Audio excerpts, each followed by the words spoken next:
സുഹൃത്തുക്കളെ, സമ്പന്നരുടെയും സാധാരണക്കാരുടെയും ജീവിതത്തിലെ ഏറ്റവും വലിയ വ്യത്യാസം എന്താണെന്ന് നിങ്ങൾ എപ്പോഴെങ്കിലും ചിന്തിച്ചിട്ടുണ്ടോ? ഇത് ചിന്തയുടെയോ ഭാഗ്യത്തിന്റെയോ മാത്രം വ്യത്യാസമല്ല, മറിച്ച് ദൈനംദിന ശീലങ്ങളുടേതാണ്. തോമസ് സി കോർലി 5 വർഷത്തോളം സമ്പന്നരുടെയും ദരിദ്രരുടെയും ശീലങ്ങളെക്കുറിച്ച് പഠിക്കുകയും ഈ ചെറിയ ശീലങ്ങളാണ് ഒരാളെ സാധാരണക്കാരനിൽ നിന്ന് സവിശേഷനാക്കി മാറ്റുന്നതെന്ന് കണ്ടെത്തുകയും ചെയ്തു. അദ്ദേഹം ഈ ശീലങ്ങളെ 2 ഭാഗങ്ങളായി തിരിച്ചു. ഒരാളെ പുരോഗതിയിലേക്ക് നയിക്കുന്ന റിച്ച് ഹാബിറ്റ്സ്, സമ്പന്നരുടെ ശീലങ്ങൾ. രണ്ടാമത്തേത് ഒരാളെ പഴയ അവസ്ഥയിൽ തന്നെ തളച്ചിടുന്ന പോവർട്ടി ഹാബിറ്റ്സ്, ദരിദ്രരുടെ ശീലങ്ങൾ.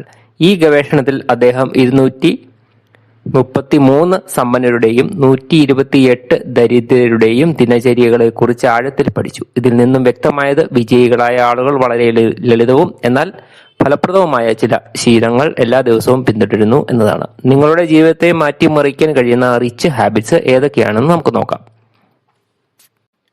രാവിലെ നേരത്തെ എഴുന്നേൽക്കുക സമ്പന്നതയിലേക്കുള്ള ആദ്യപടിയാണ്.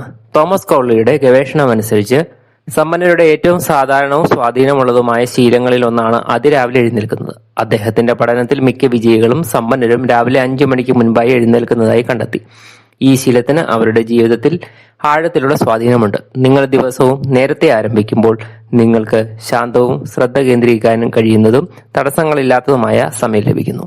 സമ്പന്നർ ഈ സമയത്തെ ധ്യാനം, വ്യായാമം, വായന അല്ലെങ്കിൽ അന്നത്തെ ദിവസങ്ങളുടെ കാര്യങ്ങളുടെ ആസൂത്രണം ചെയ്യുക തുടങ്ങിയ കാര്യങ്ങളിലൂടെ മാനസികമായും ശാരീരികമായും തയ്യാറെടുക്കാൻ ഉപയോഗിക്കുന്നു. ഇത് അവരുടെ ദിവസം മുഴുവൻ ചിട്ടയുള്ളതും ഊർജ്ജസ്വലവുമാക്കുന്നു. വായനാശീലം സമ്പന്നതയിലേക്കുള്ള 2ാമത്തെ പടി.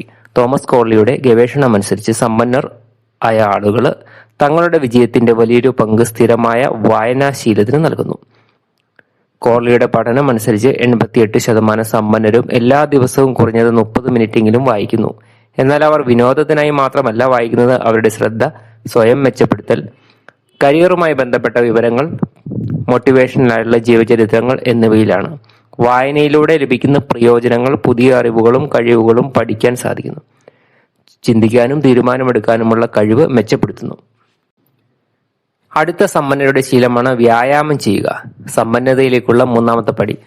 തോമസ് കോർലിയുടെ ഗവേഷണമനുസരിച്ച് സമ്പന്നരുടെ മറ്റൊരു പ്രത്യേക ശീലമാണ് സ്ഥിരമായി വ്യായാമം. അദ്ദേഹത്തിന്റെ പഠനത്തിൽ 76% സമ്പന്നരും ദിവസവും കുറഞ്ഞത് 30 മിനിറ്റ് വ്യായാമം ചെയ്യുന്നതായി കണ്ടെത്തി. ശാരീരിക ആരോഗ്യം, മാനസിക വ്യക്തത, ആത്മനിയന്ത്രണം എന്നിവ തങ്ങളുടെ വിജയവുമായി നേരിട്ട് ബന്ധപ്പെട്ടിരിക്കുന്നുവെന്ന് അവർ വിശ്വസിക്കുന്നു. വ്യായാമം കൊണ്ട് എന്ത് പ്രയോജനം? മാനസിക പിരിമുറുക്കം കുറയുന്നു. അതുവഴി നിങ്ങൾക്ക് ശാന്തമായും ശ്രദ്ധയോടെയും ഇരിക്കാൻ കഴിയും. സമ്പന്നരുടെ പ്രധാന മാനസികാവസ്ഥയായ പോസിറ്റീവ് ചിന്ത വർദ്ധിക്കുന്നു. ശരീരത്തിൽ ഊർജം കൂടുന്നു. അതുവഴി നിങ്ങൾക്ക് കൂടുതൽ നന്നായിട്ട് പ്രവർത്തിക്കാൻ കഴിയും. ലക്ഷ്യനിർണയം, അതായത് ഗോൾ സെറ്റിംഗ് ആണ് സമ്പന്നതയിലേക്കുള്ള 4ാമത്തെ പടിയെന്ന് തോമസ് കോർലി പറയുന്നു. തോമസ് കോർലിയുടെ ഗവേഷണം അനുസരിച്ച് സമ്പന്നർ ലക്ഷ്യമില്ലാതെ ജീവിക്കുന്നില്ല. അവർ ഓരോ ദിവസത്തിനും, ആഴ്ചയ്ക്കും, മാസത്തിനും, വർഷത്തിനും വ്യക്തമായ ലക്ഷ്യങ്ങൾ ഉണ്ടാക്കുന്നു. കോർലിയുടെ പഠനമനുസരിച്ച് 67% സമ്പന്നരും തങ്ങളുടെ ലക്ഷ്യങ്ങൾ എഴുതി വയ്ക്കുന്നു. എന്നാൽ ദരിദ്രരിൽ ഈ ശീലം വളരെ കുറവാണ്. എന്തുകൊണ്ടാണ് ലക്ഷ്യങ്ങൾ നിർണ്ണയിക്കേണ്ടത്? ലക്ഷ്യം ദിശാബോധം നൽകുന്നു. ലക്ഷ്യമില്ലെങ്കിൽ നിങ്ങൾ വഴി തെറ്റിപ്പോയേക്കാം. എന്നാൽ ലക്ഷ്യമുണ്ടെങ്കിൽ എവിടെ എത്തണമെന്ന് നിങ്ങൾക്കറിയാം. ഇത് പ്രചോദനം, അതായത് മോട്ടിവേഷൻ വർദ്ധിപ്പിക്കുന്നു. എന്ത് നേടാനാണ് ശ്രമിക്കുന്നതെന്ന് അറിയുമ്പോൾ ഓരോ ദിവസത്തെയും കഠിനാധ്വാനത്തിന് ഒരു അർത്ഥമുണ്ടാകും. പുരോഗതി അളക്കാൻ സാധിക്കും. നിങ്ങൾ എവിടെ നിന്ന് എവിടെ എത്തി എന്ന് കാണിക്കാനുള്ള അവസരം ലക്ഷ്യങ്ങൾ നൽകുന്നു. മുൻഗണന നിശ്ചയിക്കുന്നു. നിങ്ങളുടെ സമയവും ഊർജവും ശരിയായ കാര്യങ്ങൾക്കായി ഉപയോഗിക്കുന്നു. സമ്പന്നതയിലേക്കുള്ള 5ാമത്തെ പടിയാണ് പോസിറ്റീവ് ചിന്ത. തോമസ് കോർലിയുടെ ഗവേഷണം അനുസരിച്ച് സമ്പന്നർക്കിടയിൽ ഒരു പൊതുവായ ശീലമുണ്ട്. സാഹചര്യം എത്ര കഠിനമാണെങ്കിലും അവർ എപ്പോഴും പോസിറ്റീവായി ചിന്തിക്കുന്നു. കോർലിയുടെ അഭിപ്രായത്തിൽ 94% സമ്പന്നരും എല്ലാ ദിവസവും പോസിറ്റീവ് ചിന്തകൾ പരിശീലിക്കുന്നവരാണ്. എന്നാൽ ദരിദ്രർ പലപ്പോഴും നെഗറ്റീവ് ചിന്തകളിൽ കുടുങ്ങിക്കിടക്കുന്നു. എന്തുകൊണ്ടാണ് പോസിറ്റീവ് ചിന്ത പ്രധാനമായത്? പ്രതിസന്ധികളിൽ പോസിറ്റീവ് ചിന്ത പ്രതീക്ഷ നൽകുന്നു. ജീവിതത്തിൽ കയറ്റിറക്കങ്ങൾ ഉണ്ടാവും. എന്നാൽ പോസിറ്റീവ് ചിന്തയിലൂടെ നാം പ്രശ്നങ്ങളെ വെല്ലുവിളികളായി കാണുന്നു, തോൽവിയായിട്ടല്ല. ആത്മവിശ്വാസം വർദ്ധിപ്പിക്കുന്നു. നമ്മളിൽ തന്നെയും നമ്മുടെ ഭാവിയിലും വിശ്വസിക്കുമ്പോൾ നാം കൂടുതൽ കഠിനാധ്വാനം ചെയ്യുകയും മികച്ച തീരുമാനങ്ങൾ എടുക്കുകയും ചെയ്യുന്നു. ശരിയായ ആളുകളെ ആകർഷിക്കുന്നു. പോസിറ്റീവ് ചിന്തയുള്ളവർ മറ്റുള്ളവരെ പ്രചോദിപ്പിക്കുകയും നെറ്റ്വർക്കിങ്ങിൽ മികച്ചവരാകുകയും ചെയ്യുന്നു. മാനസികാരോഗ്യം മെച്ചപ്പെടുന്നു. ഇത് മാനസിക പിരിമുറുക്കം, ഉത്കണ്ഠ, വിഷാദം എന്നിവ കുറയ്ക്കുകയും ഉൽപാദനക്ഷമത വർദ്ധിപ്പിക്കുകയും ചെയ്യുന്നു. സമ്പന്നതയിലേക്കുള്ള 6ാമത്തെ പടി. ടിവിയുടെയും സോഷ്യൽ യുടെയും പരിമിതമായ ഉപയോഗം. തോമസ് കോളിയുടെ ഗവേഷണം അനുസരിച്ച് സമ്പന്നർ വളരെ ആലോചിച്ചാണ് സമയം ചിലവഴിക്കുന്നത്. അദ്ദേഹത്തിന്റെ പഠനമനുസരിച്ച് 67% ദരിദ്രരും ദിവസവും 1 മണിക്കൂർ കൂടുതൽ TV കാണുന്നു. എന്നാൽ ഏകദേശം 66% സമ്പന്നരും ദിവസവും 1 മണിക്കൂറിൽ താഴെ മാത്രമേ TVയും സോഷ്യൽ മീഡിയയും ഉപയോഗിക്കുന്നുള്ളൂ. എന്തുകൊണ്ടാണ് TVയും സോഷ്യൽ മീഡിയയും പരിമിതപ്പെടുത്തേണ്ടത്? സമയനഷ്ടം ഒഴിവാക്കാൻ. ഈ പ്ലാറ്റ്ഫോമുകൾ നമ്മുടെ വിലയേറിയ സമയം നിശബ്ദമായി കവർന്നെടുക്കുന്നു. ആ സമയം നമുക്ക് കഴിവുകൾ പഠിക്കാനോ പുസ്തകങ്ങൾ വായിക്കാനോ ലക്ഷ്യങ്ങൾക്കായി പ്രവർത്തിക്കാനോ ഉപയോഗിക്കാമായിരുന്നു. മാനസിക ക്ഷീണം ഒഴിവാക്കാം. അമിതമായ സ്ക്രീൻ സമയം മാനസിക ക്ഷീണത്തിന് കാരണമാകുന്നു. ഇത് ശ്രദ്ധയും ചിന്താശേഷിയും കുറയ്ക്കുന്നു. നെഗറ്റിവിറ്റിയിൽ നിന്ന് അകലം പാലിക്കാം. TVയിലും സോഷ്യൽ മീഡിയയിലും മിക്കവാറും നെഗറ്റീവ് വാർത്തകളും താരതമ്യങ്ങളും കിംവദന്തികളുമാണുള്ളത്. ഇത് ആത്മവിശ്വാസവും ഊർജവും കുറയ്ക്കുന്നു. ഉൽപാദനക്ഷമത വർദ്ധിക്കുന്നില്ല.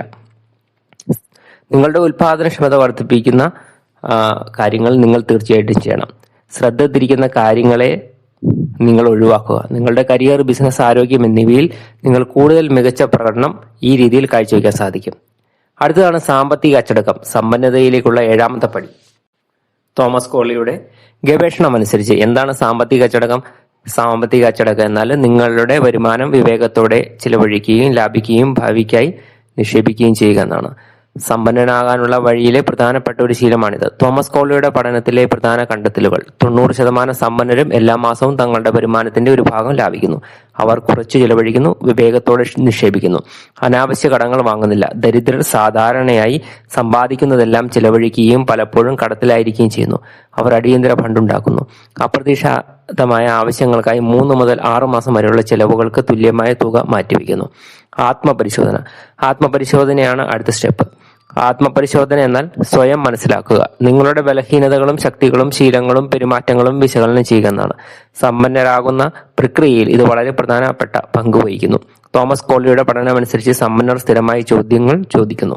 എനിക്ക് എവിടെയാണ് മെച്ചപ്പെടാൻ കഴിയുക? എന്റെ ഏത് ശീലങ്ങളാണ് എന്നെ പിന്നോട്ട് വലിക്കുന്നത്? എന്റെ വിജയത്തിലേക്കുള്ള വഴിയിൽ ഞാൻ എന്ത് തെറ്റാണ് ചെയ്തിരിക്കുന്നത്? എങ്ങനെ ഇത് ശരിയാക്കാം? അടുത്ത സ്റ്റെപ്പാണ് പുതിയ കഴിവുകൾ പഠിക്കുക, സ്കില്ലുകൾ. എന്തുകൊണ്ടാണ് ഇത് പ്രധാനമർഹിക്കുന്നത്? അതിവേഗം മാറിക്കൊണ്ടിരിക്കുന്ന ഇന്നത്തെ കാലത്ത് പഠനം നിർത്തുന്ന വ്യക്തിയുടെ വളർച്ചയും നിൽക്കുന്നു. 80 മുതൽ 90% വരെ സമ്പന്നർ എല്ലാ ദിവസവും സ്വയം മെച്ചപ്പെടുത്തുന്നതിനായിട്ട് സമയം ചിലവഴിക്കുന്നതായിട്ട് തോമസ് കോളി കണ്ടെത്തി. അവർ ഓരോ വർഷവും കുറഞ്ഞത് ഒരു പുതിയ കഴിവെങ്കിലും പഠിക്കുന്നു. എന്നാൽ ദരിദ്രരിൽ ഈ ശീലം വെറും 2% ആളുകളിൽ മാത്രമാണുള്ളത്. ലക്ഷ്യവും പദ്ധതിയും ഉണ്ടാക്കുക എന്നാണ് അടുത്ത പടി.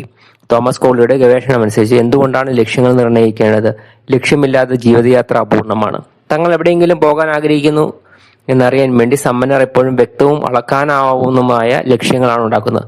തോമസ് കോളിയുടെ അഭിപ്രായത്തിൽ സമ്പന്നർക്ക് എപ്പോഴും വ്യക്തമായ എഴുതിയ ലക്ഷ്യങ്ങൾ ഉണ്ടാവും. അതെ, എഴുതിയ ലക്ഷ്യങ്ങൾ. എന്ത് നേടണം, എപ്പോൾ നേടണം എന്ന് അവർക്കറിയാം. ലക്ഷ്യം നേടുന്നതിന് കൃത്യമായ പദ്ധതി ആവശ്യമാണ്. പദ്ധതിയിൽ ഏതൊക്കെ ചുവടുകൾ വെക്കണം, എപ്പോൾ വെക്കണം, ഏതൊക്കെ വിഭവങ്ങൾ ആവശ്യമാണ് എന്നെല്ലാം തീരുമാനിക്കപ്പെടുന്നു. സാഹചര്യങ്ങളുടെ ഇരയാകാതിരിക്കുക. ദരിദ്രമായ ചിന്താഗതിയുള്ളവർ പലപ്പോഴും തങ്ങളെ സാഹചര്യങ്ങളുടെ ഇരയായി കാണുന്നു. ഈ ചിന്ത അവരെ മുന്നോട്ട് പോകുന്നതിൽ നിന്ന് തടയുന്നു. എന്നാൽ സമ്പന്നർ സാഹചര്യങ്ങളെ തങ്ങളുടെ വിജയത്തിന് ഒരു ഒഴിവ് കഴിവായിട്ട് കാണുന്നില്ല.